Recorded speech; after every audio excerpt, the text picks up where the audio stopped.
Great time to be out here. As you can see, wonderful, wonderful.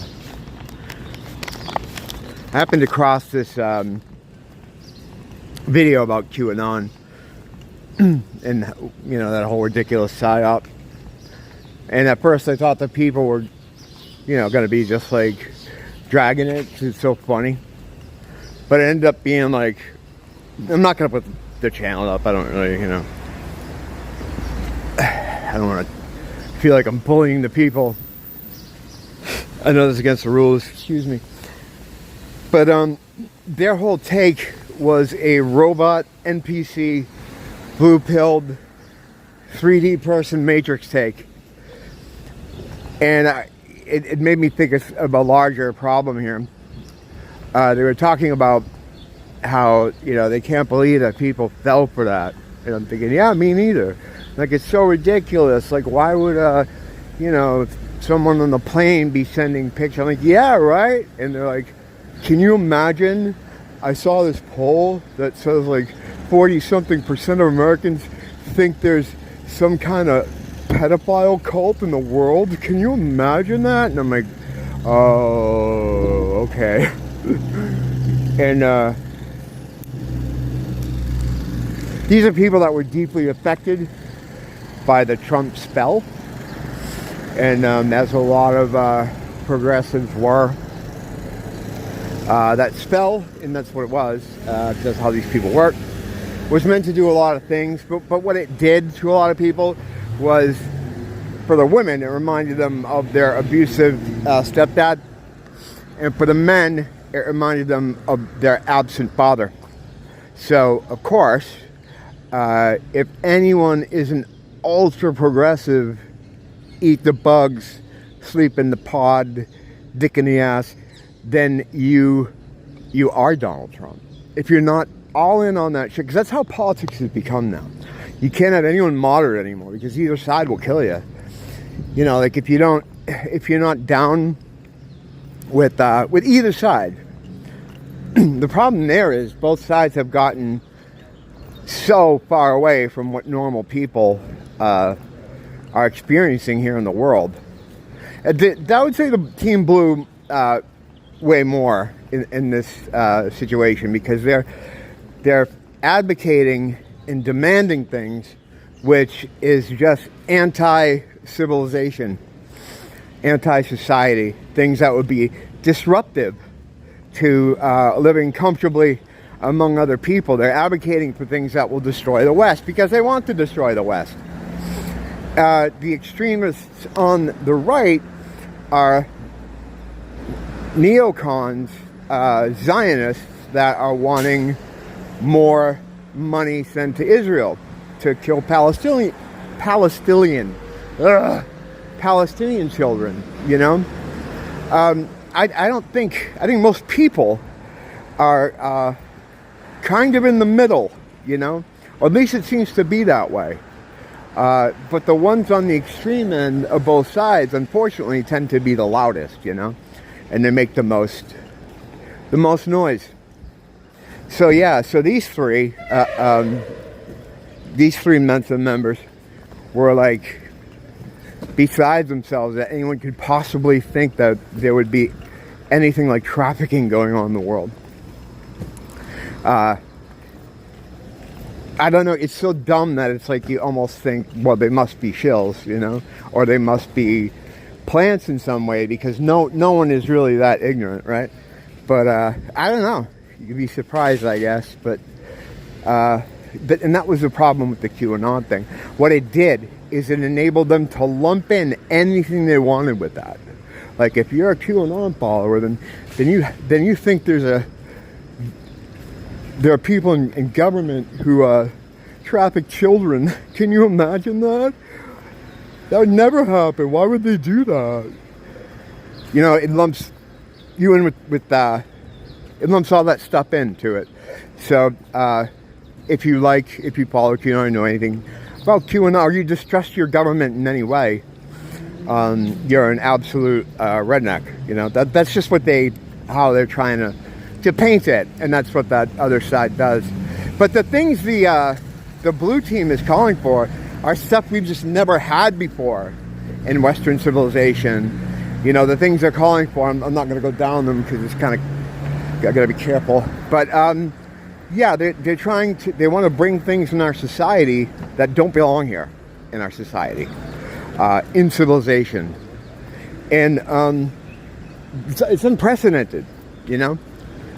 And you want to go against that, but you don't want to go against that in a political way by identifying as Team Red, because I don't think you want to send all your money to Israel or whatever sort of neoconservative ideas they have for stuff like that. And it's all run by Mossad Israeli people. All those, the red guys on the right, they're all of Israel. Do you know what I mean? So either party really isn't speaking for the common person, the common man. I think the common person just wants to live their life unmolested, you know, sometimes literally, and want to just have their family do well and be happy and content. People will put up with a lot of nonsense as long as you're not infringing on their happiness, right? But that's not enough. Tolerance used to mean I tolerate it. Now tolerance means accept anything we put in front of you, and if you don't, you're absolutely the Unabomber.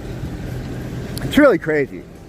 Like I always say, like, not to get stuck in that trap, that idiot ping pong game of politics. Excuse me, just had to light this up here. Power, political power,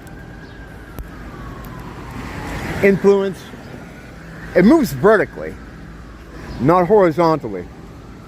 The top being the most power, the most influence, and in this case politics, and the bottom being, of course, none or less. What choosing to engage in this left-right paradigm does is it's like you're on the truth power elevator and you're going up, and then getting involved in the idiot ping pong match that is left and right, red and blue, puts you on a horizontal plane.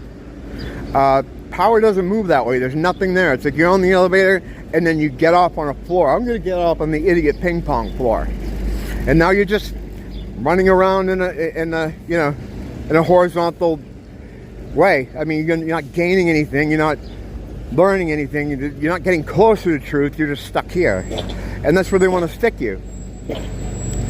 And they try to fire up both sides by the things they present in the media, like, oh, men who identify as women should be able to go into the ladies' room, and then it enrages that side, and then they start fighting against them, and then it's like, we're going to allow concealed carry in the state or something, and then it gets that side crazy. But the whole point of it is to keep people fighting with each other, keep them divided. And they've done such an excellent job of it, especially with the Trump spell.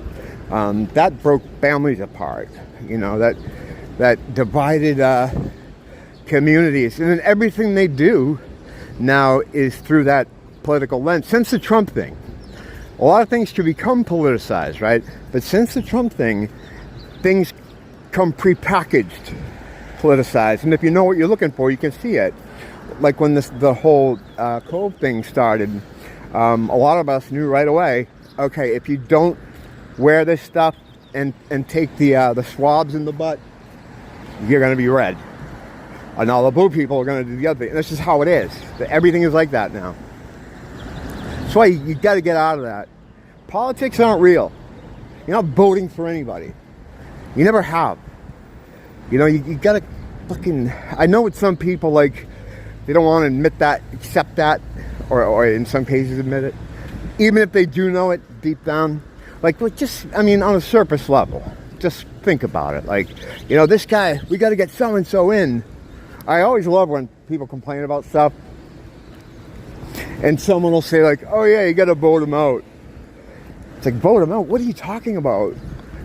For what? Like, you're going to get the one guy in. This one guy's going to change everything. It's never happened before, but as long as we get this one guy in. There was this graffiti near my house where I used to live, and there was it was there when I was a little kid, and it was a very early memory. It says, no matter who you vote for, the system always wins. I didn't understand it, of course, at the time, but yeah, I mean, I understood it a little bit later in life, and it still rings true. What they need you to do, the reason they need people to vote, is because they can't do this stuff to you unless you accept it. This is how all evil things work. It's terms and conditions. You have to do it to yourself. They can't do it to you. They can't do anything to you. You have to agree to do it to yourself. So as long as they have, a certain percentage of the population voting, they don't care who they vote for, as long as they're coming out to actually participate in the ritual, because that's what it is. That's what all this shit is, Good, buddy. Okay. I'm just going to stand over here because I know if I'll go, then he'll go, then I'll go, then he'll go. We'll do a little dance, everybody get happy.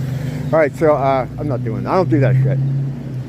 So as long as people come out and participate in the ritual itself, then they get the okay to do this stuff, to do this shit. And people will always come out. They think, oh, they're, again, it's like, oh, this one dude, he's gonna, after all these years, right? Like, this guy's really gonna make a difference. Come on, man. It's that old Mark Twain quote. If our vote counted, they wouldn't let us do it. I posted that on my Instagram, on one of my many Instagram accounts. I only have a lot of them because I'm always trying to dodge their bans and stuff, but I got hit with misinformation for that Mark Twain quote. So it was always attributed to him. So, I guess it's not him. I got a couple of checks or bans or whatever for having another one of those quote things too that they said was misinformation. Now, if I put one that showed close, saying you will eat the bugs, you will take the dick in the ass, they wouldn't have any problem with that. That would be up forever. It'd be up now. It'll be up when Instagram's over. So they're very selective with what they and people, when they talk about this stuff, people are like, why even bother with them? Because they want you to leave. They want you to fuck off and not involve yourself in it. That's why they do the things they do. And I've thought about it at times too, like, why am I bothering with this? Because ultimately I'm just shoved in the same ghetto with like-minded people, and we're basically just exchanging memes with each other. It's like, I'm not changed. No one's mind is being changed by any of this information. But the reason you stay, and the reason you should always stay, is because they want you to go. And if evil doesn't want you to be somewhere, then you should do your best to be there. Always. What is this guy doing? Okay, I thought he was going to do a U-turn. You never know with these guys. Throws the sirens on because he didn't want to wait through the light. That's exactly what happened there. Whatever. You and I wouldn't do it. You and I wouldn't do it. But in this world, not doing that, when I say like you and I wouldn't do it, people would say we're the suckers. Like, you should do it because we're will do. No. This is it, because this world, as pretty as some of it is, it's not God's world. It's not God's world, not anymore. So, to do things that'll help you out here is usually playing right into the piano teacher's hands, his soft, never worked a day in his life hands. Don't blame the teacher, blame the school.